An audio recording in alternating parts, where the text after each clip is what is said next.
एक रात कुछ डरावने एलियंस आउटर स्पेस से अर्थ पर आ जाते हैं और इन एलियंस को पैरासाइट कहा जाता है। और ये पैरासाइट्स ह्यूमंस की बॉडी पर अटैक करके उनकी बॉडी में घुसकर उनके ब्रेन पर अटैक करते हैं और उनके नर्वस सिस्टम को खत्म करके उनकी आइडेंटिटी को अडॉप्ट कर लेते हैं। और इसके बाद वो पूरी दुनिया में तबाही मचाने लगते हैं और अपने सर्वाइवल के लिए इनोसेंट ह्यूमंस को मारकर खाना शुरू कर देते हैं। और ठीक ऐसा ही एक पैरासाइट शिनिची नाम के एक हाई स्कूल स्टूडेंट की बॉडी पर अटैक कर देता है और उसकी लाइफ पूरी तरह से बदल जाती है। तो कहानी की शुरुआत होती है शिनिची से, जो कि एक रात मस्त घोड़े बेचकर सो रहा होता है और एक पैरासाइट शिनिची के कान के थ्रू उसकी बॉडी में एंटर करने की कोशिश करता है, पर कानों में ईयरफोन लगने की वजह से वो उसकी बॉडी में एंटर नहीं कर पाता और वो रास्ता बदलकर शिनिची के नाक में घुस जाता है। लेकिन तभी शिनिची छींक देता है और वो पैरासाइट बाहर गिर जाता है। और अब उस पैरासाइट को देखकर शिनिची बुरी तरह से डर जाता है और बेड से नीचे गिर जाता है। शिनिची उस पैरासाइट को मारने के लिए एक बुक उठा लेता है, पर इससे पहले कि वो कुछ रिएक्ट कर पाता, वो पैरासाइट शिनिची के हाथ में घुस जाता है और धीरे धीरे उसकी आर्म के थ्रू उसके दिमाग की तरफ बढ़ने लगता है। और ये देखकर शिनिची की बुरी तरह से फट जाती है। शिनिची उस पैरासाइट को रोकने के लिए एक ईयरफोन की तार लपेट लेता है अपने आर्म के आसपास और वो पैरासाइट उसके ब्रेन पर कंट्रोल नहीं कर पाता। और तभी शिनिची के मॉम और डैड वहाँ पर आ जाते हैं, पर शिनिची जब उन्हें अपना हाथ दिखाता है तो वहाँ पर कुछ भी नहीं होता। और ये देखकर उसके डैड उससे पूछते हैं, ओए शिनिची, तुम नशा तो नहीं करने लग गए? पर शिनिची बोलता है, नहीं नहीं डैड, मैं कोई नशे वशे नहीं कर रहा, सच में था यार, बग था भी। अब इसके अगले दिन शिनिची ब्रेकफास्ट करने के लिए नीचे आ जाता है और उसके डैड उससे पूछते हैं, हाँ भी शिनिची, वो कीड़ा तुम्हें फिर से मिला क्या? और अब शिनिची जैसे ही अपनी कॉफी पीने लगता है तो उसे अपने टेबल पर एक स्पाइडर दिखाई देता है और उसे देखकर शिनिची बहुत ज्यादा डर जाता है। और उसके डैड उससे कहते हैं, अरे क्या हो गया तुम्हें? कीड़ा ही तो है, पता नहीं तुम्हारा ये कीड़ों का डर कब जाएगा। थोड़ी देर बाद शिनिची अपने स्कूल की तरफ निकल पड़ता है और पीछे से उसकी फ्रेंड मुरानो शिनिची को सरप्राइज करने का प्लान बनाती है। लेकिन जैसे ही वो उस पर अटैक करने लगती है, शिनिची उसी वक्त अपने राइट हैंड से उसके हाथ को पकड़ लेता है और मुरानो उसे कहती है, तुम्हें पहले से पता चल गया था ना कि मैं तुम्हें पकड़ने वाली हूँ, देखो मुझसे झूठ मत बोलना। अरे नहीं नहीं मुरानो,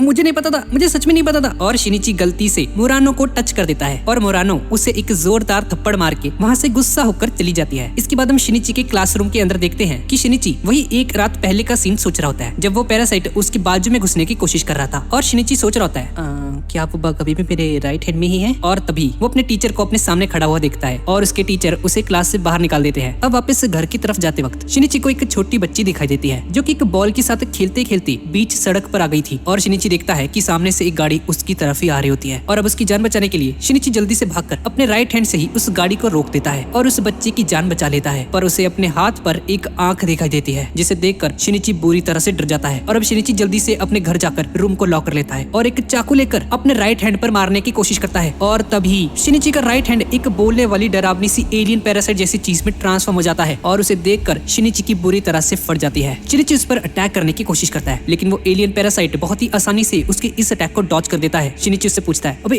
तुम हो क्या आखिर? लेकिन तभी उसका हाथ सो जाता है। शिनिची गूगल पर इसके बारे में रिसर्च करता है, पर उसे इंटरनेट पर इस एलियन जैसी चीज के बारे में कोई भी इंफॉर्मेशन नहीं मिलती। अब थोड़ी देर बाद शाम हो जाती है और शिनिची नीचे डिनर करने के लिए आ जाता है और खाना खाते हुए मन ही मन सोचता है, नहीं मैं अपने मॉम और डैड को अपने राइट हैंड के बारे में नहीं बता सकता, उन्हें तो लगेगा कि मैं पागल हो गया हूँ, लगता है मुझे इसे सीक्रेट ही रखना होगा। अगली सुबह हम देखते हैं कि शिनिची का राइट हैंड इंग्लिश की बुक से पढ़ रहा होता है ताकि वो उसकी भाषा सीख सके। शिनिची उससे पूछता है, हाँ तो तुमने बताया नहीं, तुम आखिर हो क्या यार? वो पैरासाइट कहता है, तुम्हारे प्लेनेट की बायोलॉजिकल बुक्स में भी मेरे बारे में कोई भी इंफॉर्मेशन नहीं दी हुई है, मुझे बस इतना पता है कि मैं तुम्हारा ब्रेन कंट्रोल नहीं कर पाया। और ये सुनकर शिनिची उसे कहता है, क्या मेरा ब्रेन? ओए तुम फिर से मेरे ब्रेन पर अटैक करने की कोशिश तो नहीं करोगे ना? और वो एलियन उसे कहता है, अगर ऐसा पॉसिबल होता तो मैं अभी तक ये कर चुका होता। और शिनिची तंग होकर कहता है, क्या मुसीबत है यार, ये सब मेरे साथ ही क्यों हो रहा है? लगता है मुझे अपना अब ये हाथ कटवाने हॉस्पिटल जाना पड़ेगा। और वो एलियन उसे कहता है, अगर मेरी सलाह लो तो फायदे में रहोगे, तुम्हें हॉस्पिटल नहीं जाना चाहिए, वो हॉस्पिटल वाले तुम्हारा हाथ नहीं काटेंगे, बल्कि तुम्हें एक लैब रेट की तरह लैब में सजा कर रख देंगे और तुम पर बहुत सारे एक्सपेरिमेंट्स करेंगे और तुम्हारी लाइफ हमेशा के लिए बर्बाद हो जाएगी। और अब हमारे पास एक दूसरे के साथ कोऑपरेट कर जीने के अलावा और कोई ऑप्शन नहीं है। जब तक मैं सो रहा हूँ तुम अपना हाथ नॉर्मली यूज कर सकते हो और ये हम दोनों के लिए सही रहेगा। अब थोड़ी देर बाद ब्रेकफास्ट करने के लिए शिनिची फिर से नीचे आ जाता है और उसके फादर फिर से एक कीड़े को उसे दिखाते हैं, पर इस बार शिनिची अपने हाथों से ही उस बग को पकड़कर खिड़की से बाहर फेंक देता है और ये देखकर उसके मॉम और डैड हैरान रह जाते हैं। अब उस एलियन की बात ना मानते हुए शिनिची पुलिस स्टेशन जाने का फैसला करता है और तभी वो एलियन फिर से एक्टिव हो जाता है और शिनिची से कहता है, शिनिची मुझे अपनी ही टाइप का एक क्रीचर सेंस हो रहा है। शिनिची उससे कहता है, क्या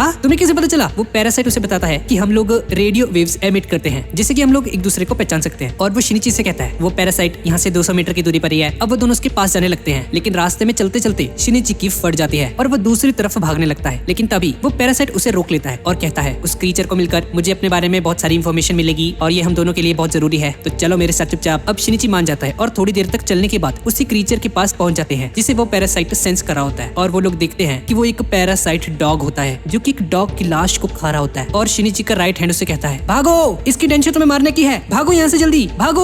और वो दोनों वहाँ से दूर भागने लग जाते हैं और वो दोनों एक जगह पर आकर रुक जाते हैं। और वो पैरासाइट शिनिची से कहता है, तैयार हो जाओ तुम, क्योंकि अगर तुम मर गए तो तुम्हारे साथ साथ मैं भी मर जाऊंगा। और तभी हम देखते हैं कि वो पैरासाइट डॉग उड़ता उड़ता उनकी तरफ आ रहा होता है। और अब उस पैरासाइट डॉग और शिनिची के राइट हैंड में बहुत ही खतरनाक लड़ाई होनी शुरू हो जाती है और शिनिची का राइट हैंड उस क्रीचर का दिल उखाड़ लेता है और वो पैरासाइट तड़प तड़प कर मर जाता है। शिनिची नोटिस करता है कि इस पैरासाइट में रत्ती भर भी सिंपैथी नहीं है और बहुत ही बेरहमी से उसको मार गिराया इसने। अब इसके बाद हम एक लड़की को देखते हैं जिसे कुछ गुंडे छेड़ रहे होते हैं और तभी एक आदमी वहाँ पर आ जाता है और उस लड़की को उन गुंडों से बचाता है और उस लड़की से कहता है, आओ मैं तुम्हें घर तक छोड़ देता हूँ। अब वो दोनों उस लड़की के घर की तरफ जा रहे होते हैं और तभी पीछे से उन्हीं में से एक गुंडा उसके सर पर एक आयरन रॉड से हमला कर देता है और वो सभी लोग उसे घेर लेते हैं। वो आदमी उन गुंडों से कहता है, मुझे नहीं लगता मेरा पेट तुम सबको डाइजेस्ट कर पाएगा, 4 लोग तो बहुत ज्यादा हो जाएंगे। ये सुनकर वो लड़की कहती है, क्या तुम्हारा स्टमक? और तभी उस आदमी का सर 3 हिस्सों में डिवाइड हो जाता है और उन चारों को एक झटके में मार देता है। और वो लड़की ये सब देखकर चिल्ला पाती इससे पहले ही वो उसका सर काट देता है। अगले दिन हम शिनिची को देखते हैं जो कि अपने स्कूल की तरफ जा रहा होता है और वो पैरासाइट उससे पूछता है, शिनिची क्या हुआ तुम्हें, पुलिस के पास नहीं जाना अब? शिनिची कहता है, नहीं, अगर तुम्हारे बिना किसी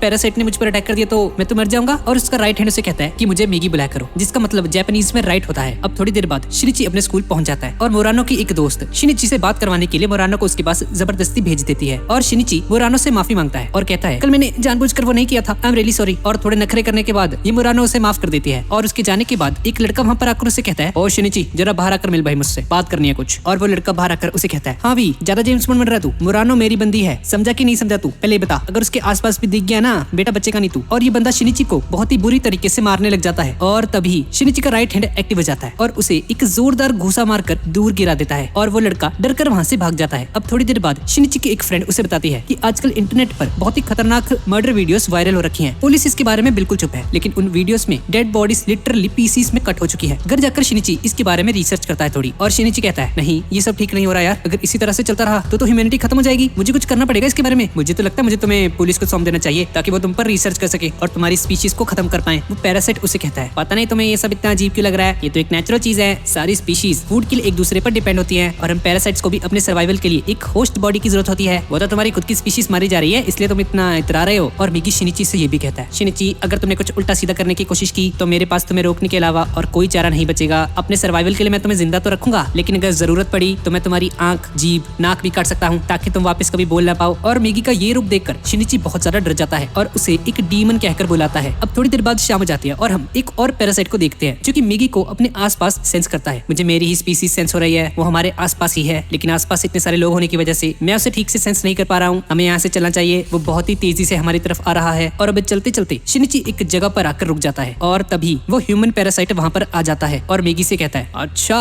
तो तुम इसीलिए मुझसे दूर भाग रहे थे, कितने शर्म की बात है, तुम इसका ब्रेन कंट्रोल नहीं कर पाए। और वो पैरासाइट उन दोनों की तरफ बढ़ने लगता है। मिगी उससे कहता है, यहीं रुक जाओ, अगर तुम आगे बढ़े तो मैं तुम्हें मार दूंगा, मैं इस ह्यूमन से जुड़ा हुआ हूँ, अगर तुम इस पर अटैक करोगे तो मुझे मजबूरन तुम्हें मारना होगा। और ये सुनकर वो पैरासाइट उसे कहता है, तुम तो बहुत ही अजीब सिचुएशन में हो, अपने सर्वाइवल के लिए इस बॉडी पर डिपेंड मत रहो, खुद को मेरी बॉडी में ट्रांसफर कर लो। मिगी सोच में पड़ जाता है और कहता है, क्या एक ट्रांसफर? और ये सुनकर वो पैरासाइट उसे कहता है, लगता है अभी भी तुम्हें बहुत कुछ सीखना बाकी है। और उस पैरासाइट का हेड एक लंबे से ब्लेड में ट्रांसफॉर्म हो जाता है और उस ब्लेड से अपने राइट हैंड को काट लेता है और मिगी से कहता है, अगर तुम चाहो तो मेरे राइट हैंड में आ सकते हो, जगह तैयार है, ज्यादा सोचो मत, जल्दी से अपने होस्ट को खत्म करके मेरी बॉडी में आ जाओ। अगर हम दोनों मिलके एक ही बॉडी को कंट्रोल करें तो हम कभी नहीं मर सकेंगे और हम बहुत ज्यादा ताकतवर हो जाएंगे। अब ये देखकर मिगी सोचने लग जाता है और ये सब देखकर शिनिची बहुत ज्यादा डरा होता है। वो पैरासाइट उसे कहता है, लगता है तुमसे नहीं होने वाला, मुझे ही तुम्हारे होस्ट को खत्म करना पड़ेगा। और वो पैरासाइट शिनिची पर अपने ब्लेड से हमला कर देता है और तभी मिगी अपने ब्लेड से उस होस्ट की बॉडी को बीच में से काट देता है और वो पैरासाइट तड़प तड़प कर मर जाता है। शिनिची मिगी से कहता है, मिगी क्या अभी भी तुमने मेरी जान बचाई? और मिगी उसे कहता है, नहीं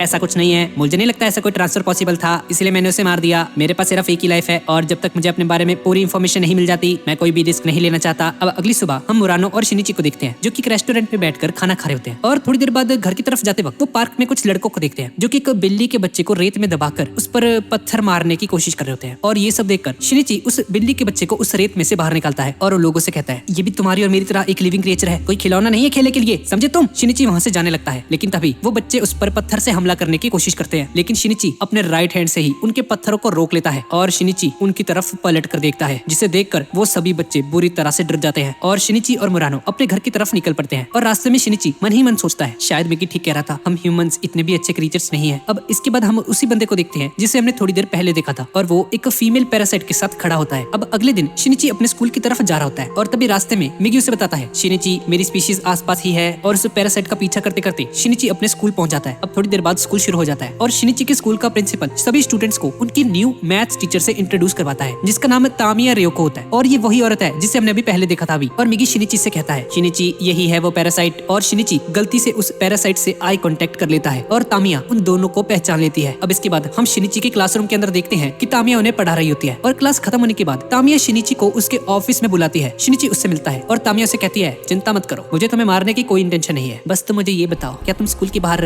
मुझे कहीं मिल सकते हो। और शिनिची उससे मिलने के लिए मान जाता है और स्कूल खत्म होने के बाद एक ट्रेन पकड़ता है और सीधा जाता है एक होटल में उस पैरासाइट से मिलने के लिए। शिनिची उस होटल के अंदर उसका वेट कर रहा था और तभी तामिया भी वहाँ पर आ जाती है, जिसके साथ वही पैरासाइट भी होता है जिससे हमने पहले देखा था। शिनिची उन दोनों से मिलता है और वो पैरासाइट शिनिची से कहती है, तो मुझे पता है तुम्हारे राइट हैंड के बारे में, तुम भी एक पैरासाइट हो, और अगर मैंने तुम्हारे बारे में स्टेट एजेंसी को बता दिया तो तुम्हारी पूरी लाइफ खराब हो जाएगी बच्चे, और मैं भी अपनी आइडेंटिटी को सेफ रखना चाहती हूँ, इसलिए अपना मुंह बंद रखना, समझे तुम। और अगर फिर भी तुमने कुछ उल्टा सीधा करने की कोशिश की तो मैं तुम्हारी पूरी क्लास को खा जाऊंगी। और हाँ, तुम्हारे दोस्त मुरानो भी तो मेरी ही क्लास में है ना। और ये सुनकर शिनिची बुरी तरह से डर जाता है। अब अगली सुबह तामिया बच्चों को क्लासरूम में पढ़ा रही होती है कि तभी मिगी और तानिया को एक पैरासाइट की प्रेजेंस सेंस होती है। और मिगी शिनिची से कहता है, शिनिची हम अंडर अटैक है, वो पैरासाइट हमसे बस 150 मीटर की दूरी पर ही है, और वो पैरासाइट कोई और नहीं बल्कि तामिया का पार्टनर ही होता है। और अब ये पैरासाइट सिक्योरिटी कैमरा को तोड़कर स्कूल के अंदर घुस जाता है। कुछ लोग उसे रोकने की कोशिश करते हैं, लेकिन वो पैरासाइट उन सभी लोगों को बहुत ही बेरहमी से मार डालता है। और अब सिचुएशन को देखकर स्कूल का प्रिंसिपल अनाउंसमेंट कर देता है, सभी लोग यहाँ से भाग चलो, एक इंट्रूडर स्कूल में घुस चुका है। और अब वो अनाउंसमेंट सुनकर सभी लोग बाहर जाने लगते हैं स्कूल से। और मिगी शिनिची से कहता है, शिनिची यहीं पर रुक जाओ, हमें उसे मारना होगा, वो हमें ही मारने आ रहा है, बस इस क्राउड की वजह से हमारी एग्जैक्ट लोकेशन नहीं ढूंढ पा रहा, और वो गलती से किसी स्टूडेंट को भी मार सकता है, इसीलिए हमें उसे अकेले में रहकर ही मारना होगा। और शिनिची थर्ड फ्लोर पर जाकर अपने आसपास एक बेंच की वॉल क्रिएट कर देता है और मिगी उसे लड़ने के लिए एक रॉड पकड़ा देता है। और तभी वो पैरासाइट खिड़की तोड़कर शिनिची के सामने आ जाता है और उन दोनों से कहता है, सरेंडर कर दो,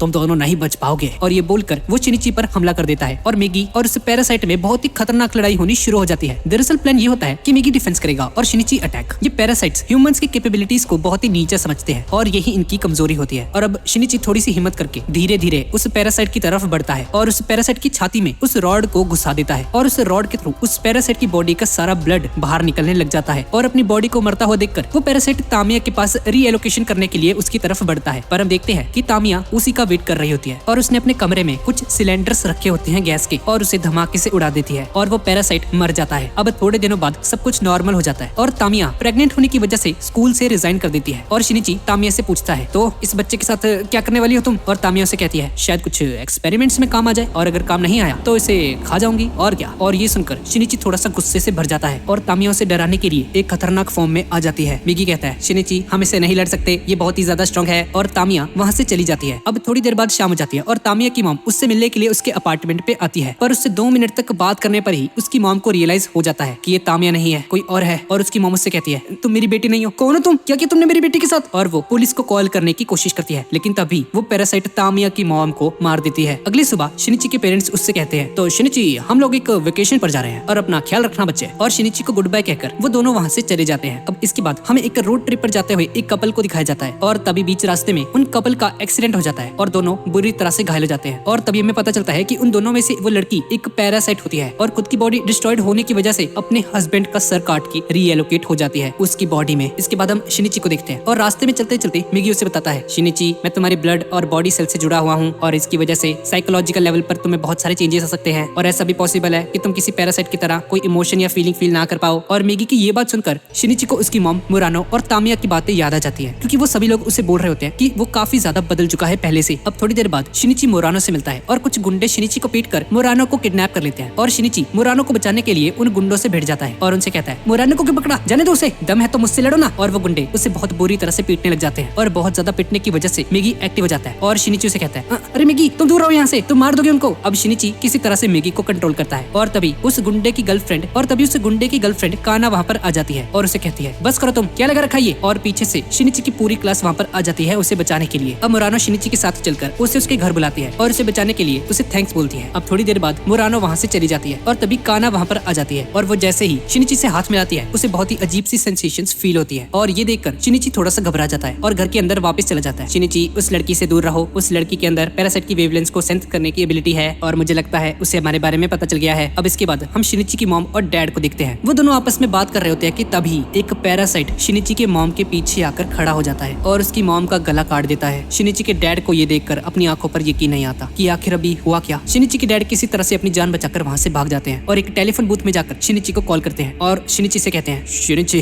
तुम्हारी मॉम, मैं पुलिस के पास जा रहा हूँ, उस मॉन्स्टर को मैं किसी भी हालत में मार कर रहूंगा। और तभी फोन कट जाता है और अपने फादर की ये सारी बातें सुनकर शिनिची हक्का बक्का रह जाता है और मिगी उसे कहता है, शिनिची मुझे मेरी ही स्पीशीज सेंस हो रही है और वो हमारी तरफ बहुत तेजी से आ रही है। और शिनिची उस क्रीचर को मारने के लिए एक चाकू पकड़ लेता है और डोर की तरफ चल पड़ता है। धीरे धीरे वो मॉन्स्टर शिनिची की तरफ बढ़ता है और हमें पता चलता है कि वो मॉन्स्टर कोई और नहीं बल्कि उसकी मॉम होती है, जिसे अब एक पैरासाइट कंट्रोल कर रहा है। शिनिची को ये देखकर अपनी आंखों पर यकीन नहीं आता और उस पैरासाइट को अपनी मॉम समझकर ही उससे नॉर्मल बातें करने की कोशिश करता है। पर मिगी उसे कहता है, क्या कर रहे हो शिनिची, ये तुम्हारी मॉम नहीं है, ये बस एक पैरासाइट है। शिनिची कहता है, ओए तुम चुप करो, ये मॉम ही है। और शिनिची अपनी मॉम मतलब कि उस पैरासाइट से कहता है, अरे मॉम मुझे माफ कर देना, मैं इसके बारे में आपको सब कुछ बताता हूँ, अब से कुछ नहीं छुपाऊंगा आपसे, प्रॉमिस। और तभी उस पैरासाइट का सर बीच में से खुल जाता है और वो पैरासाइट अपने ब्लेड से शिनिची के हार्ट पर हमला कर देता है और फाइनली शिनिची को रियलाइज होता है कि ये उसकी मॉम नहीं है बल्कि कोई पैरासाइट है। अब शिनिची वो वार खाने की वजह से नीचे जमीन पर गिर जाता है और बेहोश हो जाता है। अब शिनिची मरने वाला था और तभी मिगी उसे बचाने के लिए एक नया हार्ट क्रिएट करके उसके शरीर में डाल देता है और थोड़ी देर बाद शिनिची का हार्ट पंप करने लगता है। अब कुछ दिनों बाद शिनिची खुद से उठ जाता है और एक मिरर में जाकर देखता है कि उसके हार्ट पे एक बहुत बड़ा छेद हो चुका था और वो समझ जाता है कि मिगी ने उसे बचा लिया है। अब शिनिची को एक कॉल आता है और उसे पता चलता है कि उसके फादर एक हॉस्पिटल में एडमिट है और उसे सारी पिछली बातें याद आने लगती हैं और अब वो उस पैरासाइट को किसी भी हालत में मारने के लिए डिसाइड करता है। और अब हॉस्पिटल जाते हुए उसे एक यंग स्टूडेंट मिलती है जो कि उस हॉस्पिटल के पास ही काम करती है। अब हॉस्पिटल जाकर शिनिची सीधा अपने डैड के सामने जाता है और उनसे उस मॉन्स्टर के बारे में पूछता है और कहता है, डैड कहाँ है मॉम? लेकिन उसके डैड उसे कुछ भी बताने से मना कर देते हैं और वो रोने लग जाते हैं। शिनिची को समझ में नहीं आता कि उसके फादर इस बात को क्यों छुपा रहे हैं और वो काफी गुस्से में कहता है, मुझसे कुछ मत छुपाइए, मुझे पता है एक मॉन्स्टर ने मॉम को मार डाला है। और ये बोलकर शिनिची के हार्ट में बहुत ज्यादा पेन होने लग जाता है। अब शिनिची उसी लड़की के घर में जाकर रहने लगता है और ये घर हॉस्पिटल के काफी नजदीक भी था। और अब रात को मिगी शिनिची को बताता है कि उसके हार्ट को रिपेयर करने की वजह से वो दोनों एक दूसरे से काफी ज्यादा जुड़ चुके हैं और वो एक दूसरे को अब काफी ज्यादा इफेक्ट भी करेंगे। और मिगी बोलता है, शिनिची अब मुझे कम से कम 4 घंटे की जरूरत पड़ेगी नींद की और उन 4 घंटों में मैं कुछ भी फील नहीं कर पाता और अगर उस टाइम किसी पैरासाइट ने तुम पर अटैक कर दिया तो मैं कुछ नहीं कर पाऊंगा, इसीलिए अब तुम्हें हमेशा अलर्ट रहना होगा। अब अगले दिन मिगी को एक पैरासाइट की प्रेजेंस सेंस होती है और शिनिची उस पैरासाइट को ढूंढते ढूंढते बहुत बड़ी बड़ी छलांगे मारता हुआ उसका पीछा करना शुरू कर देता है। उसे लगता है कि वो वही पैरासाइट है जिसने उसकी मॉम को मारा था और शिनिची अपनी पूरी स्पीड से उस पैरासाइट की तरफ भागने लगता है। पर शिनिची उस पैरासाइट के पास जाकर देखता है कि वो मॉन्स्टर कोई और ही है, उसकी मॉम नहीं है। और तभी उस बंदे के फेस से उसका पैरासाइट बाहर निकल कर आता है, जिसे देखकर शिनिची थोड़ा सा घबरा जाता है। वो बंदा बोलता है, तुम्हारा पैरासाइट सही बोल रहा भाई, मेरा ब्रेन अभी भी फंक्शनल है। अब वो बंदा शिनिची और मिगी को अपना पास्ट बताने लगता है और बताता है, मेरी शादी के 1 साल बाद ही मेरी वाइफ ने मुझे छोड़ दिया और मुझे बिना कुछ बताए चली गई। मैं इतना कमजोर था कि मुझसे अपनी जान तक नहीं ली गई और एक दिन मैं सनसेट देख रहा था और अचानक से मैंने एक छोटे से कीड़े को अपनी तरफ आता हुआ देखा और गलती से इस पैरासाइट ने मेरी नेक को टारगेट कर लिया। और तभी उस बंदे का पैरासाइट बाहर निकल कर आता है और बोलता है, अरे मेरा मकसद तो इसके हेड को टेक ओवर करना था, लेकिन ये गधा उस चट्टान से गिरकर नीचे समुद्र में गिर गया और मैंने नोटिस किया है कि ये बंदा सांस नहीं ले पा रहा था और इसीलिए मेरे पास उसकी नेक में मर जाने के अलावा कोई ऑप्शन नहीं था, क्योंकि अगर मैं उस वक्त हेड को टेक ओवर करने की कोशिश करता तो हम दोनों में से कोई नहीं बच पाता। अब वो बंदा शिनिची और मिगी से पूछता है, तो भाई तुम लोग भी बताओ तुम कौन हो और मुझे क्यों मारने आ रहे थे तुम? अब शिनिची उसे बताता है कि उसका नाम शिनिची है और मेरे इस पैरासाइट का नाम मिगी है। जिसके बाद वो पर्सन अपना इंट्रोडक्शन देता है और अपना नाम मोमोरू बताता है। भाई मेरे पैरासाइट को तुम बस इसको पैरासाइट बोलो, मैंने इसको कोई नाम वगैरह नहीं दिया। अब शिनिची की मॉम और डैड के बारे में सुनकर मोमोरू रोने लग जाता है, जिसकी वजह से उसका पैरासाइट इरिटेट होकर बोलता है, भाई बस यही प्रॉब्लम है इसमें, जब देखो तब रोता रहता है, रो तुड़ू कहीं का। मोमोरू बताता है कि वो पास के ही एक होटल में काम करता है और अगर उसे उस पैरासाइट के बारे में कुछ भी पता चला जिसने उसकी मॉम को मारा है तो वो उसे जरूर बताएगा। अब काफी रात हो जाती है और मिगी शिनिची को नींद से उठाकर बोलता है, शिनिची मुझे तुमसे कुछ इंपॉर्टेंट बात करनी है। मिगी शिनिची को कहता है, शिनिची आज तुम एक एथलीट की तरह भागे हो और तुमने 3 मीटर ऊंची जंप लगाई थी, क्या तुम्हें ये सब अजीब नहीं लगा? मिगी शिनिची को अपने आप को डिवाइड करके दिखाता है और बताता है कि मेरे दोनों हाफ्स सोचने समझने की क्षमता रखते हैं, लेकिन अगर मैं इसी तरह और भी छोटे छोटे पार्ट्स में खुद को डिवाइड करता रहूं तो मेरे हर एक पार्ट की सेंसेस वीक पड़ने लग जाती हैं और ये अपने आप सर्वाइव नहीं कर सकते। लेकिन एक ऐसी कंडीशन है जिसमें मेरे स्मॉल फ्रेगमेंट्स सर्वाइव कर सकते हैं। जिस भी जगह पर फ्रेश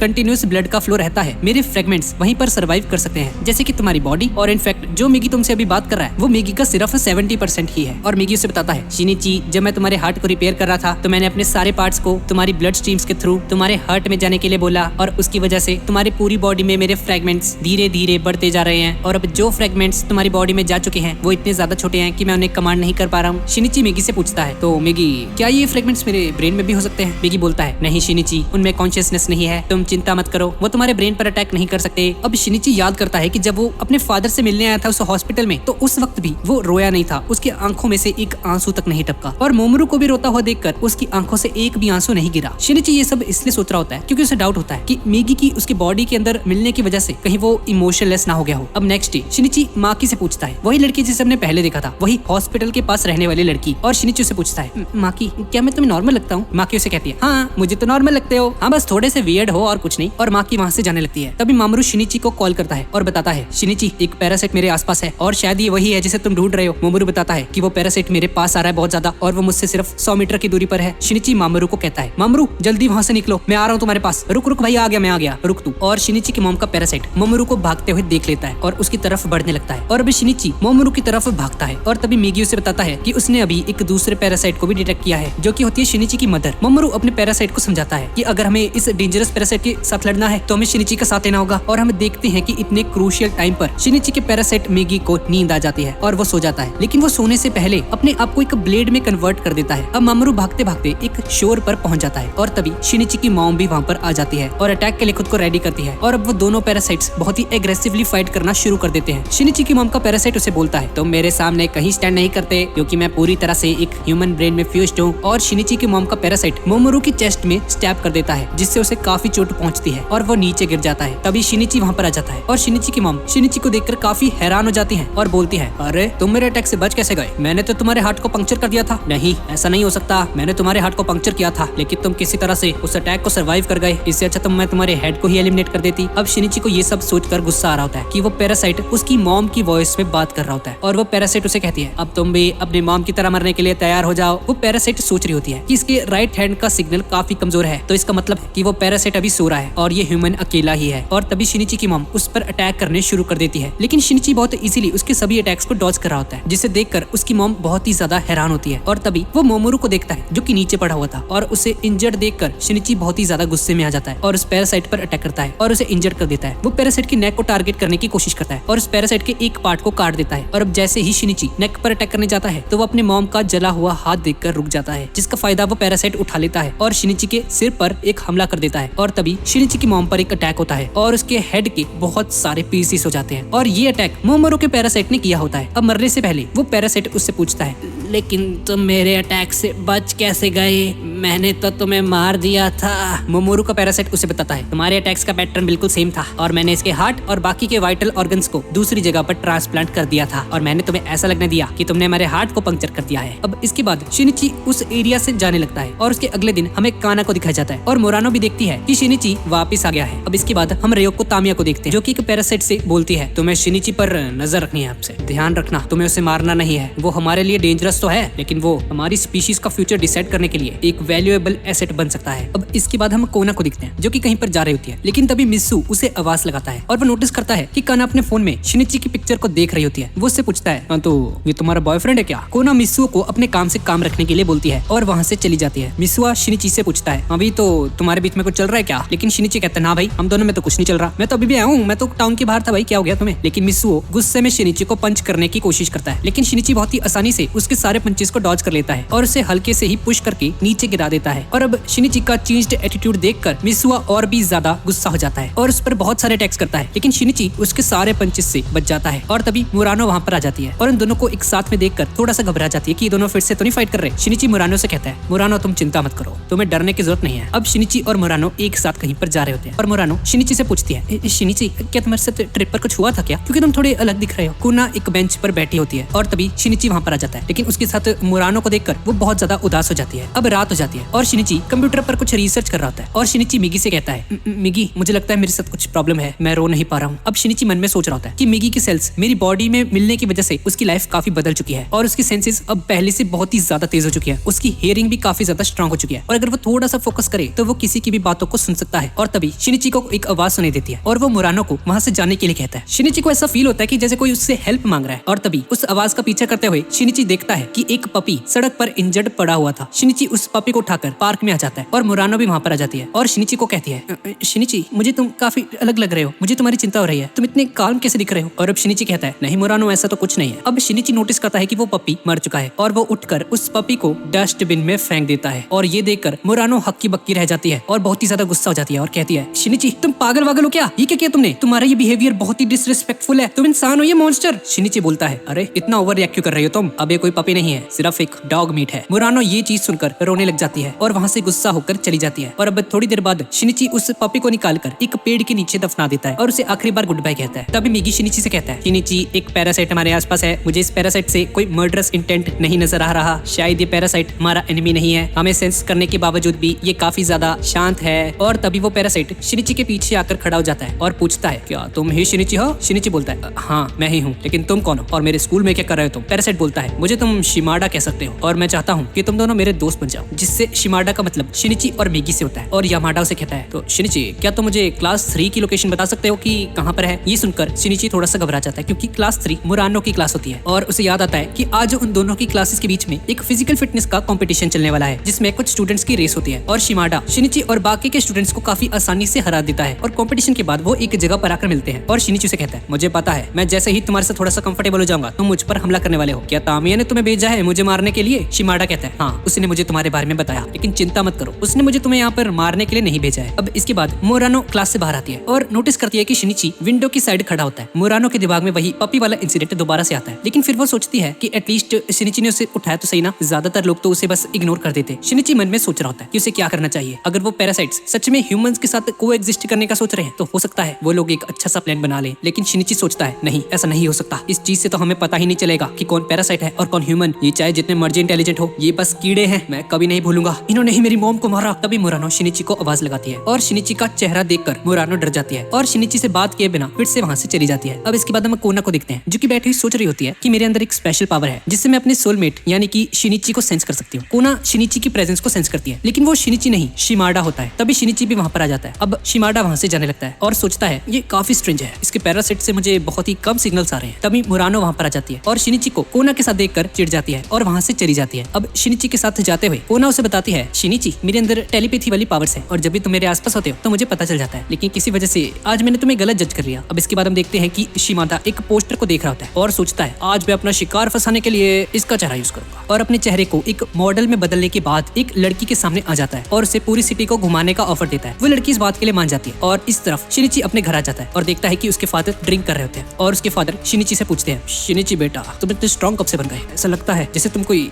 स्टील के बने हुए हो, तुम्हारे अंदर कोई इमोशन नहीं दिखता मुझे। लेकिन शिनिची उनकी इस बात पे कोई भी रिएक्ट नहीं करता और चुपचाप वहाँ से चला जाता है। उसी रात को हम यूता को देखते हैं जो कि शिमाडा का स्केच बना रही होती है और हमें पता चलता है कि इसे शिमाडा पसंद है और उसका क्रश है, और दूसरी तरफ ये शिमाडा उस लड़की को मारकर खा रहा होता है। अब अगले दिन शिनिची स्कूल आ जाता है। मुरानो उसे नोटिस करती है लेकिन उससे बिना कुछ बोले ही वहाँ से चली जाती है। शिमाडा पेड़ के पीछे खड़ा होता है और शिनिची को नोटिस कर रहा होता है और सोच रहा होता है ये काफी अजीब बात है, उसके पैरासाइट का सिग्नल कितना वीक है, क्या वो पैरासाइट सो रहा है। और शिनिची के पैरासाइट का रिएक्शन देखने के लिए शिमाडा मर्डरस इंटेंट की फीलिंग को जगा देता है, लेकिन मिगी सो रहा होता है जिसकी वजह से शिनिची को कुछ भी पता नहीं चलता और वहाँ से चला जाता है। और तभी यूको वहाँ पर आ जाती है और वो शिमाडा को नोटिस करती है और तभी एक बहुत दूर से एक बॉल उड़ती उड़ती उसकी तरफ आती है और उसके सर से टकरा जाती है, जिसकी वजह से उसका हेड का वो हिस्सा डैमेज हो जाता है। लेकिन हम देखते हैं कि ये शिमाडा अपने डैमेज हिस्से पर अपना हाथ रखता है और जैसे ही वो अपना हाथ हटाता है तो वो हिस्सा पूरी तरह से ठीक हो चुका होता है। ये देखकर यूको बहुत ही ज्यादा घबरा जाती है। अब घर चलने के बाद मिगी शिनिची को बताता है, तुम काफी स्ट्रांग हो गए हो शिनिची, तुम्हारे थॉट्स भी काफी लॉजिकल हो चुके हैं, तुम पहले से काफी बेहतर हो चुके हो, इसलिए आज के लोग जब तुम्हें देखते हैं तो उन्हें लगता है कि तुम बदल गए हो, लेकिन ये सब कुछ तुम्हारे लिए बेनिफिशियल है। इसके बाद हम यूको को देखते हैं जो कि उसी शिमाडा वाले इंसिडेंट के बारे में सोच रही होती है और तभी यूको शिमाडा को टॉयलेट जाता हुआ नोटिस करती है और जैसे ही वो वापस बाहर आता है तो वो देखती है कि शिमाडा ने अपने क्लोथ्स को चेंज कर लिया होता है। शिमाडा एक गली के अंदर जाता है और अपने फेस को चेंज कर लेता है, जिसे देखकर यूको बहुत ही ज्यादा डर जाती है। अब और रात को यूको मन में सोच रही होती है कि क्या शिमाडा भी एक पैरासाइट है, क्या ये बात मुझे अपने भाई को बतानी चाहिए, लेकिन फिर वो सोचती है हो सकता है मैं उसके बारे में गलत सोच रही हूँ। यूको इसके बाद डिसाइड करती है कि वो शिमाडा को खुद कन्फ्रंट करेगी कल। अब अगले दिन वो स्कूल जाती है और एक सेफ्टी के लिए एक एसिड की बोतल ले लेती है। शिमाडा यूको के पास आता है जिसने उसे बुलाया होता है एक कमरे में मिलने के लिए। शिमाडा वहाँ पर आता है और कहता है, हाँ तुमने मुझसे कुछ बात करनी थी। यूको बोलती है, तुम शायद मुझे नहीं जानते हो लेकिन मेरी नजर तब से तुम्हारे ऊपर है जब से तुम यहाँ पर आए हो। मैं ऐसा बिलीव नहीं करना चाहती कि तुम किसी और दुनिया के हो। मैंने तुम्हें देखा था, तुमने अपना फेस चेंज किया, बस मैं तुमसे ये कहना चाहती हूँ कि तुम यहाँ से चले जाओ। मैं किसी को कुछ नहीं बताऊंगी पर प्लीज तुम यहाँ से चले जाओ। शिमाडा उससे पूछता है, तुमने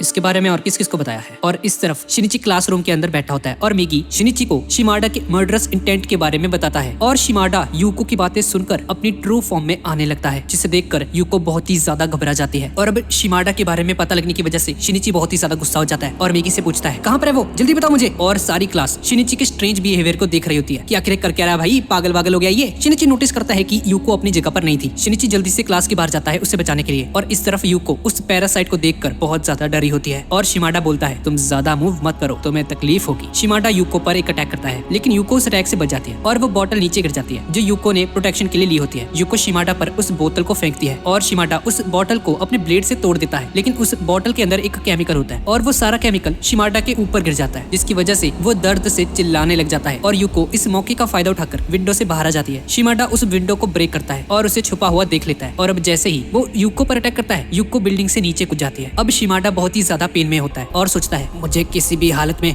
दूसरे ह्यूमन को होस्ट बनाना होगा, लेकिन वो ऐसा नहीं कर पाता। उसका पैरासाइट ये फील करता है कि इस ह्यूमन की बॉडी अपने आप को दोबारा से रिस्टोर नहीं कर पा रही है अपनी नॉर्मल फॉर्म में, लेकिन वो डिसाइड करता है कि उसे किसी तरह से तो अपने आप को ठीक करना ही होगा। और तभी एक टीचर और 2 स्टूडेंट्स वहाँ पर आ जाते हैं और शिमाडा से पूछते हैं कौन हो तुम और यहाँ क्या कर रहे हो। शिमाडा अपने ब्लेड्स को निकालता है और उन दोनों को मार देता है। मिगी ये सब सेंस कर लेता है और शिनिची को बताता है और तभी एक बच्चा वहाँ पर आता है और बताता है उस तरफ वो पैरासाइट उस तरफ है और पास में खड़े 2 टीचर्स को आवाज लगाता है जल्दी से जाओ वहाँ पर एक पैरासाइट है, पता नहीं क्या है वो। अब शिनिची शिमाडा के पास जाने लगता है भागकर और वो देखता है कि उसके क्लास के बाहर बहुत ज्यादा भीड़ लगी होती है। तभी मिगी बोलता है शिनिची ऐसी सिचुएशन में लड़ना ठीक नहीं होगा, हमें इन सभी के साथ स्कूल से बाहर निकलना ही होगा। अब वो सभी स्टूडेंट्स स्कूल के बाहर आ जाते हैं और एक टीचर उन्हें कहती है कि कंफर्म करो सारे आ गए ना यहाँ पे, कोई बचा तो नहीं। और तभी एक टीचर बोलता है अरे रमन सर क्लास 3 का कोई भी स्टूडेंट नहीं आया यहाँ पर। शिनिची ये बात सुन लेता है और बहुत ज्यादा पैनिक करने लग जाता है क्योंकि वो मुरानो की क्लास थी। शिनिची जल्दी से स्कूल के अंदर जाता है और मिगी से शिमाडा की लोकेशन के बारे में पूछता है। शिमाडा अभी भी अपने मर्डरस इंटेंट में होता है और जो भी उसके रास्ते में आ रहा होता है वो उसे मारता चला जाता है। बाकी स्टूडेंट्स भी स्कूल के बाहर भागते हुए दिखाई देते हैं हमें, लेकिन उन स्टूडेंट्स में भी उसे मुरानो नहीं नजर आती। मिगी बताता है कि शिमाडा 3rd फ्लोर पर है। शिनिची भागकर 3rd फ्लोर पर जाता है और वहाँ पर देखता है कि बहुत सारे स्टूडेंट्स की लाशें पड़ी हुई हैं और शिनिची बहुत ज्यादा पैनिक करने लग जाता है और उसके हार्ट में बहुत ज्यादा पेन होना शुरू हो जाता है। मिगी शिनिची से कहता है शिनिची सब कुछ ठीक है, तुम चिंता मत करो। शिनिची मिगी से पूछता है कि शिमाडा कहाँ पर है। मिगी बताता है वो हमसे 60 मीटर दूर है। शिनिची अपनी आंखें बंद करता है और नोटिस करता है कि 3 स्टूडेंट्स अपनी जान बचाकर छुपे हुए हैं। शिनिची उन 3 स्टूडेंट्स के पास जाता है और वहाँ पर उसे मुरानो भी दिखती है। मुरानो बहुत ही ज्यादा डरी होती है और शिनिची बोलता है चिंता मत करो, सब ठीक है, तुम्हें डरने की कोई जरूरत नहीं है। शिनिची उन तीनों को कहता है तो ठीक है, अब हम सभी लोग इकट्ठे यहाँ से नीचे जाएंगे, अब वो जगह सेफ है, वो मॉन्स्टर वहाँ से जा चुका है। एक स्टूडेंट बोलता है 1 मिनट, तुम इतनी आसानी से उस रास्ते से कैसे आ गए? इसका मतलब तुम भी एक मॉन्स्टर हो।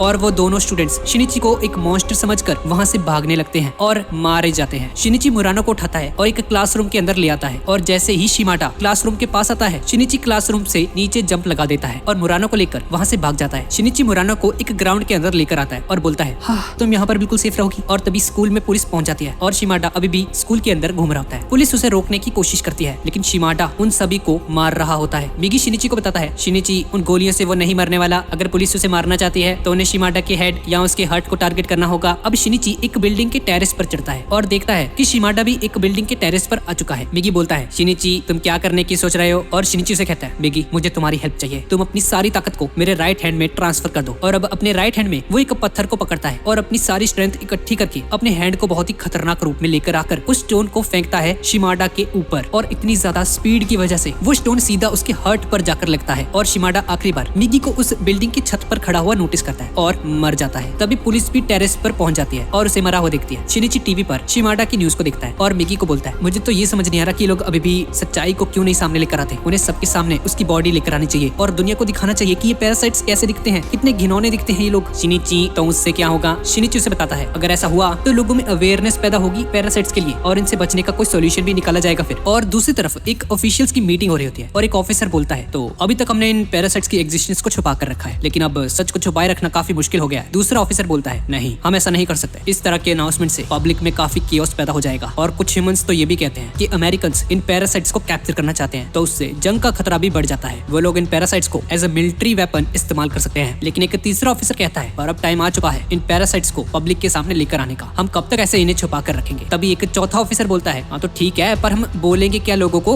दूसरा पर्सन कहता है हम उन्हें एक मेथड बताएंगे जिससे वो लोग आसानी से ह्यूमंस और पैरासाइट्स में डिस्टिंग्विश कर पाएंगे। एक बंदा बोलता है भाई क्या बातें कर रहे हो तुम, ऐसा तो हो ही नहीं सकता, हमें कैसे पता चलेगा कि कौन सा ह्यूमन है कौन सा पैरासाइट है, वो लोग तो एक जैसे दिखते हैं, उनकी शक्लें भी एक जैसी हैं, तो कैसे पता चलेगा भाई। और वो बंदा एक डॉक्टर को इंट्रोड्यूस करवाता है उनसे और कहता है तो हम सबसे पहले इस इन्फॉर्मेशन को देख लेते हैं कि अब तक हमने क्या क्या जाना है इन पैरासाइट्स के बारे में। डॉक्टर उन सभी को समझाते हैं इन पैरासाइट्स में एक ऐसी कैपेबिलिटी है कि ये लोग ह्यूमन ब्रेन्स की तरह काम कर सकते हैं। ह्यूमन बॉडी को कंट्रोल करने के साथ साथ ये पैरासाइट्स उससे कहीं ज्यादा चीजें कर सकते हैं। इन पैरासाइट्स के टिश्यूज इस क्वालिटी के हैं कि वो रबड़ जितने फ्लेक्सिबल हो सकते हैं और स्टील जितने हार्ड भी। पर हमारे पास एक एडवांटेज है, अगर इन पैरासाइट्स के किसी भी सेल को प्रॉपर ब्लड सर्कुलेशन ना मिले तो वो मर जाएंगे। इसी वजह से इनके सभी के सभी सेल्स एक साथ काम करना प्रेफर करते हैं। अगर एक काफी छोटा फ्रेगमेंट इनकी बॉडी से अलग हो जाए तो उस छोटे से पार्ट में इतनी इंटेलिजेंस नहीं होती है कि वो दोबारा चाहकर पूरी की पूरी बॉडी के साथ इमर्ज हो पाए। तो सिंपल शब्दों में अगर आप किसी ह्यूमन का हेयर पुल करोगे तो उस ह्यूमन को कोई भी फर्क नहीं पड़ेगा, लेकिन अगर आप एक पैरासाइट के हेयर को पुल करोगे तो मेरी एक थ्योरी है, उस पैरासाइट का हेयर कुछ देर के लिए तो काफी पेन में तड़पेगा और फाइनली मर जाएगा। एक बंदा अपने हेयर को पुल करता है और बोलता है अच्छा तो इनका मतलब है इन पैरासाइट को आइडेंटिफाई करने के लिए अपने बालों को नोचना पड़ेगा। ओके, लेकिन एक बंदा बोलता है अबे वो तेज, अगर उन्होंने विग का इस्तेमाल कर लिया तो। जिसके रिप्लाई में वो डॉक्टर बोलता है अरे बॉडी के किसी भी एरिया का सैंपल एक जैसा ही रिएक्ट करेगा, बाल नहीं तो उनके टांगों के बाल, दाढ़ी के बाल, जहाँ मर्जी के बाल खींच लो। और अब मीटिंग खत्म होने के बाद एक बंदा बोलता है तो जैसा कि आप सबको मैंने बताया तो प्लीज आप लोग भी जाने से पहले अपने हेयर्स को प्लीज एक बार पुल करके जाना। वैसे तो इस बात की बहुत ही कम चांसेस है, लेकिन हो सकता है कि हम सभी में से कोई एक बंदा पैरासाइट हो। अब इसके बाद हम शिनिची को देखते हैं जो कि स्कूल जा रहा होता है और तभी वो मुरानो को नोटिस करता है और पूछता है हाँ तो मुरानो ठीक हो तुम। और मुरानो उसकी लाइफ बचाने के लिए शिनिची को थैंक यू बोलती है और उससे पूछती है शिनिची तुम इतनी हाइट से जंप किया था यार, तुम जिंदा कैसे बच गए, तुम्हें कोई भी चोट नहीं लगी, ऐसा कैसे हो सकता है। लेकिन शिनिची उसे इस बात का कोई भी जवाब नहीं देता और तभी हमें दो छोटे बच्चों को दिखाया जाता है जो कि एक दूसरे के हेयर पुल करते हैं और हमें पता चलता है कि गवर्नमेंट ने पैरासाइट्स के रिगार्डिंग सारी इन्फॉर्मेशन पब्लिक कर दी और सभी लोगों को एक दूसरे के बाल खींचकर ग्रीट करने का एक ट्रेंड शुरू कर दिया। अब इसके बाद हम एक लड़की और एक लड़के को देखते हैं। उस लड़की ने काफी ड्रिंक की हुई थी और वो लड़की बोलती है डियर क्या तुमने वो हेयर पुल करने वाली बात सुनी है। और मजाक मजाक में वो लड़की उस बंदे के हेयर को पुल करती है और वो देखती है कि उस बंदे के हेयर्स अपने आप मूव करने लगते हैं, वो जिंदा होते हैं, जिसे देखकर वो लड़की समझ जाती है कि ये बंदा एक पैरासाइट है और वो लड़का उसे मार देता है और उसे खा जाता है। अब इसके बाद हम देखते हैं कि सपने में कान्हा एक बहुत ही सुंदर जगह पर खड़ी होती है, लेकिन तभी वो जगह बहुत ही ज्यादा डरावनी बन जाती है और कान्हा के आसपास बहुत सारे मॉन्स्टर्स यानी कि पैरासाइट्स आसपास उसके होते हैं और उसे घेर कर मारने लगते हैं। लेकिन तभी एक घोड़े पर एक लड़का वहाँ पर आता है जो कि शिनिची होता है और उन सभी मॉन्स्टर्स को मारकर कान्हा को बचा लेता है और तभी उसका ये सपना टूट जाता है। थोड़ी देर बाद कान्हा शिनिची के पीछे जाती है जो कि स्कूल की तरफ जा रहा होता है और उसका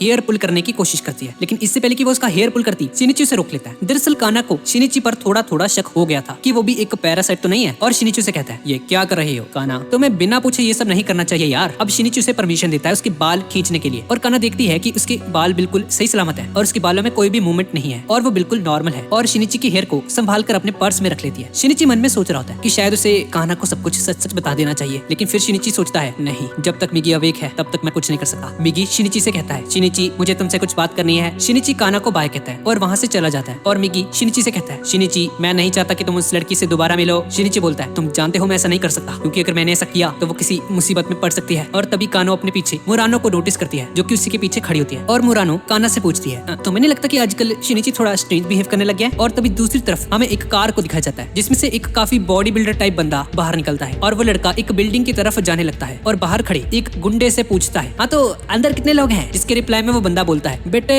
इससे पहले कि मैं तेरी जान ले लूं यहाँ से निकल जा, चला जा यहाँ से। वो बंदा बोलता है ही तुम बहुत ही ज्यादा एग्रेसिव हो। और तभी वो बंदा उस पर एक पंच मारने की कोशिश करता है, लेकिन वो बॉडी बिल्डर बंदा उस बंदे को दीवार में देकर मारता है और उसको खत्म कर देता है। अब वो बंदा बिल्डिंग के अंदर एंटर कर जाता है जहाँ पर याकूजा गैंग के मेंबर्स होते हैं जो कि सिटी में सबसे ज्यादा पावरफुल है और ये बंदा उन सभी की पिटाई करने लगता है बहुत ही गंदे तरीके से। अब ये बंदा थोड़ा और अंदर जाता है और बिना कोई रहम खाए सभी लोगों को बहुत ही बेरहमी से मारने लगता है। एक बंदा उसके हाथ में एक चाकू मार देता है, लेकिन वो ब्लेड उसी के हाथों में टूट जाता है और वो बंदा अपने हाथ को इतना ज्यादा पंप करता है कि वो ब्लेड निकलकर उस बंदे की फोरहेड में घुस जाता है। अब ये देखकर बाकी लोगों की फट जाती है और उस पर गन से शूट करने लगते हैं। उस बॉडी बिल्डर के पैर पर भी गोली लगती है, यहाँ तक कि उसके सर के बीचों बीच जाकर एक स्वॉर्ड लगती है, लेकिन उसे कुछ भी नहीं होता। वो पर्सन बड़े आराम से उस स्वॉर्ड को निकालता है अपने सर से और उस बंदे को मार देता है। और फाइनली उस ग्रुप का लास्ट मेंबर उससे पूछता है आखिर तुम चाहते क्या हो। वो पैरासाइट उसे बताता है हम लोग तो एक टेस्ट कर रहे हैं कि अगर एक हैवीली आर्म्ड ग्रुप हम पर हमला करेगा तो हम उसके खिलाफ कितने सक्सेसफुल होंगे। और ऐसा बोलकर वो उसे भी मार मार देता है और तभी बाहर बहुत लोगों की भीड़ इकट्ठा हो जाती है और वो भी हुए इंसिडेंट की बात कर रहे होते हैं। और तभी वो बॉडी बिल्डर लड़का वहाँ से बाहर आता है और उसे देखकर सभी लोग हक्के बक्के रह जाते हैं क्योंकि उसकी पूरी बॉडी पर ब्लड लगा हुआ था। वो लड़का वहाँ से भागने लगता है और बाकी लोग उसका पीछा करने लगते हैं, लेकिन जैसे ही वो गली के मोड़ पर मुड़ता है तो वो गायब हो जाता है। और तभी हमें काना को दिखाया जाता है जो कि शिनिची की प्रेजेंस को सेंस कर लेती है। काना शिनिची के पास भागकर आने लगती है, लेकिन वो देखती है कि शिनिची मोरानो को किस कर रहा होता है, जिसे देखकर वो बहुत ही ज्यादा उदास हो जाती है। बेचारी काना। अब अगले दिन मिगी शिनिची से पूछता है, शिनिची तुम काना से क्यों मिलने जा रहे हो? जिसके रिप्लाई में शिनिची उसे कहता है, हाँ मिगी, काना आखिरी बार मुझसे कुछ फेवर मांगना चाहती है, मैं उसे मना नहीं कर पाया। शिनिची काना का ही वेट कर रहा होता है और तभी मिगी बोलता है, शिनिची यहाँ पर 3 नहीं 5 पैरासाइट्स हैं। ये सुनकर शिनिची बहुत ही ज्यादा घबरा जाता है और मिगी बताता है, शिनिची उन्होंने हमें नोटिस कर लिया है लेकिन अभी तक कोई एक्शन नहीं लिया। वो पैरासाइट्स यहाँ से 60 मीटर की दूरी पर हैं और वो टोटल 5 नहीं 8 हैं, जिसमें से 2 तो ग्राउंड पर हैं और बाकी के 6 ऊपर की तरफ। और तभी शिनिची वहाँ पर खड़े कुछ लोगों को देखता है। शिनिची पूछता है, तो क्या यही है वो लोग? मिगी बोलता है, हाँ यही है वो लोग और वो नीचे वाले भी, लेकिन तुम चिंता मत करो, वो इतनी भीड़ में हमें आइडेंटिफाई नहीं कर पाएंगे, लेकिन आई कांटेक्ट करने पर शायद वो तुम्हें पहचान ले। और तभी एक पैरासाइट जिसका नाम गोटो होता है वो शिनिची को लोकेट करने की कोशिश करता है और शिनिची एकदम से उसकी नजरों से बचने की कोशिश करता है और मिगी से पूछता है, मिगी क्या उसने मुझे देख लिया? मिगी कहता है, हाँ शिनिची तुम्हारा आई कांटेक्ट हो गया है, लेकिन इस टाइम वो हमें ज्यादा इंटरेस्टेड नहीं है और मुझे लगता है हमें यहाँ से चलना चाहिए। शिनिची ये देखकर हैरान होता है कि एक पैरासाइट एक मेयर के इलेक्शन में पार्ट ले रहा है, आखिर ये करना क्या चाहते हैं। अब इसके बाद शिनिची घर जाता है और मिगी उससे बताता है, शिनिची अब हमारे सामने एक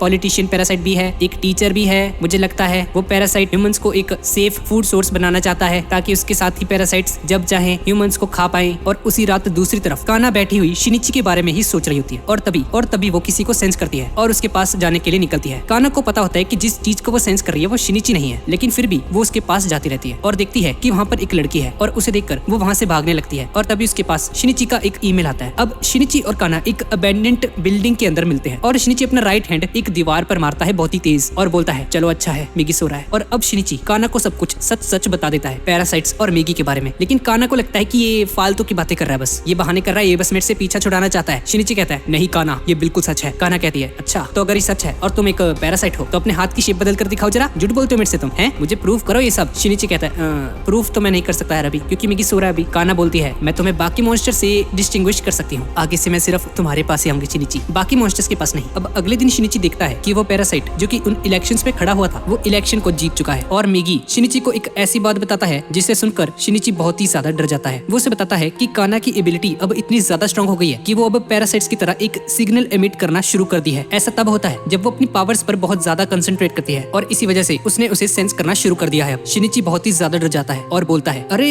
ऐसे तो वो पैरासाइट्स उसको सेंस कर लेंगे और उसे मार देंगे। शिनिची मिगी से कहता है, मिगी मैंने उसे पैरासाइट्स के बारे में सब कुछ बता दिया जब तुम सो रहे थे। जिसके रिप्लाई में मिगी उसे बोलता है, मुझे लगा ही था तुम ऐसा कुछ करने वाले हो। शिनिची कहता है, लेकिन काना मेरी बात पर यकीन नहीं कर रही है, तुम्हें उसके सामने आना पड़ेगा। पहले तुम मिगी इसके लिए मना कर देता है, लेकिन फिर बाद में वो एग्री कर जाता है। अब अगले दिन शिनिची एक ट्रेन स्टेशन पर आता है काना से मिलने के लिए, लेकिन मिगी उसे बताता है कि यहाँ पर 2 पैरासाइट्स और हैं। तो शिनिची काना को कॉल करके मीटिंग प्लेस को बदलने के लिए कहता है और उसे ट्रेन स्टेशन पर आने के लिए मना करता है। शिनिची उन पैरासाइट्स के सामने नॉर्मली बिहेव करता है जिससे कि उन्हें उस पर शक ना हो। दोनों में से एक पैरासाइट शिनिची को मुड़कर देखती है और वहाँ से चली जाती है। अब काना अपने रूम में शिनिची का वही तोड़ा हुआ एक हेयर अपनी फिंगर के अराउंड लपेट लेती है और सोचती है, आज मैं शिनिची को दिखाऊंगी कि मेरी पावर कितनी ज्यादा स्ट्रांग है, कैसे मैं सिर्फ उसे ही सेंस कर सकती हूँ, बाकी और किसी को भी नहीं। इसके बाद काना अपने रूम से निकलती है शिनिची को सेंस करने के लिए, लेकिन उसका मोबाइल वहीं पर पड़ा रह जाता है जिसकी वजह से वो शिनिची का कॉल पिक नहीं कर पाती। काना बाहर निकलते ही कुछ सेंस करती है और उसकी तरफ बढ़ना शुरू कर देती है। शिनिची मिगी से पूछता है कि क्या वो काना को सेंस कर सकता है? मिगी कहता है, नहीं, उसका सिग्नल बाकी पैरासाइट से बहुत ही ज्यादा वीक है तो मैं उससे सेंस नहीं कर सकता। अब काना फाइनली शिनिची को ढूंढने के लिए एक वेयर हाउस के अंदर जाती है और तभी मिगी को भी एक और पैरासाइट की प्रेजेंस सेंस होती है और शिनिची को लगता है कि काना भी उसी तरफ आगे बढ़ रही होगी और इसलिए अब वो भी उस सिग्नल को फॉलो करने लग जाता है। अब काना जैसे ही उस जगह पर एंटर होती है तो वो देखती है कि एक पैरासाइट एक ह्यूमन को खा रहा होता है। वो पैरासाइट काना को देखता है और काना बहुत ही ज्यादा डर जाती है और वहाँ से भागने लगती है अपनी जान बचाकर, लेकिन वो पैरासाइट काना के हाथ को इंजर्ड कर देता है। काना अपने आप को संभालती है और सोचती है कि शिनिची उसे बचा लेगा जैसे उसने उसके ड्रीम में उसे बचाया था। और तभी शिनिची उसके सामने आता है और इससे पहले कि शिनिची कुछ कर पाता वो पैरासाइट अपना ब्लेड उसके सीने में घुसा देता है और काना नीचे गिर जाती है। अब शिनिची ये देखकर बहुत ही ज्यादा गुस्से में आ जाता है और मिगी को बोलता है, मिगी तुम डिफेंस संभालो। और तभी शिनिची बहुत ही स्पीड में आगे बढ़ता है और उस पैरासाइट के अटैक को रोकते हुए उसकी चेस्ट में हाथ डालकर उसका हार्ट अपने हाथों से ही उखाड़ देता है और बाहर निकाल देता है। शिनिची काना को नीचे पड़ा हुआ देखता है और मिगी बोलता है, शिनिची अब हम बहुत ही ज्यादा लेट हो गए हैं, इसकी बॉडी से बहुत ही ज्यादा ब्लड लॉस हो चुका है। काना शिनिची से कहती है, मुझे पता था शिनिची तुम मेरे पास जरूर आओगे, तुम्हें पता है मुझे एक ऐसा सपना भी आया था जो इतना ज्यादा अच्छा था कि मैं किसी को बता भी नहीं सकती। इसके बाद काना के हाथ से शिनिची का वो हेयर निकल जाता है और काना मर जाती है। अगले दिन काना की मौत का शोक मनाने के लिए एक छुट्टी रखी होती है स्कूल में और कुछ डिटेक्टिव्स शिनिची को जाते हुए देख रहे होते हैं। उनके अकॉर्डिंग काना ने ही उस पैरासाइट को स्पॉट किया था। उनमें से एक ऑफिसर बोलता है ये बहुत ही ज्यादा स्ट्रेंज है क्योंकि शिनिची की मॉम भी एक पैरासाइट के हाथों मारी गई थी और अब सेम केस इसकी दोस्त के साथ भी हुआ है। एक ऑफिसर बोलता है सर वहाँ पर एक और पैरासाइट भी हमें मरा हुआ मिला था जिसका हार्ट निकाला हुआ था और उसे वॉल पर धक्का भी दिया गया जिससे वॉल पूरी तरह से टूट गई थी। ये किसी ह्यूमन का काम तो मुझे नहीं लगता, जिसका मतलब है वहाँ पर एक और पैरासाइट भी मौजूद था। अब शिनिची वहाँ से जा रहा होता है और मित्सुओ शिनिची पर अटैक कर देता है और उसे पूछता है तुमने काना को क्यों नहीं बचाया। शिनिची पहले उसके अटैक्स को डॉज नहीं कर रहा होता, लेकिन फिर शिनिची उसे बहुत ही तगड़ा पंच मारता है जिसकी वजह से मित्सुओ रोने लग जाता है और अपनी नीज पर आकर शिनिची से सॉरी मांगता है और शिनिची वहाँ से चला जाता है। और शिनिची एक जंगल के बीचों बीच आकर कहता है इतना कुछ होने के बाद भी मैं इतना शांत कैसे हूँ, मेरी आंखों से एक भी आंसू नहीं गिर रहा। शायद इस वजह से क्या मैं धीरे धीरे